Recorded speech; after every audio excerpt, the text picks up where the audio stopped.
3 weeks from today, voters are expected to kick the bums out and vote on a whole new set of candidates who boast that they're anti-establishment and anti-Washington.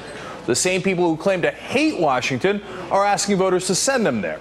But the real question is what they're going to do once they get there. Right now, Sharon Angle, Joe Miller, Rand Paul, and Christine O'Donnell are talking a big populist game.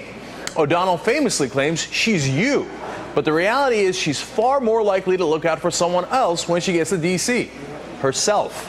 Let's take Scott Brown as an example. When he ran in Massachusetts, he also claimed to be a populist who was going to represent the people.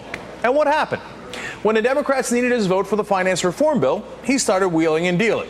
In all fairness, compromise is needed to pass legislation.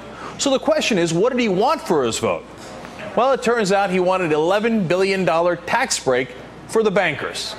According to the Boston Globe, he negotiated to make sure that $11 billion of the $19 billion needed for enforcement of the bill was taken from the United States taxpayers instead of the banks.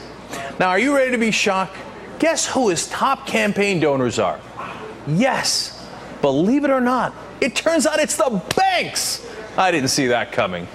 There are a few principled populists in Congress: Bernie Sanders, Ron Paul, Al Franken, and Russ Feingold.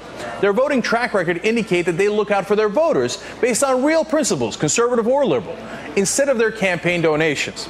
But these people are few and far between because money has swallowed Congress whole.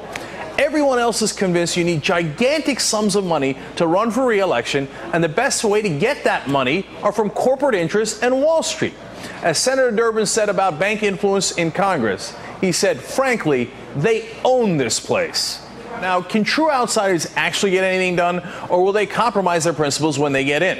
What will Capitol Hill look like if the Tea Party-backed candidates sweep into power?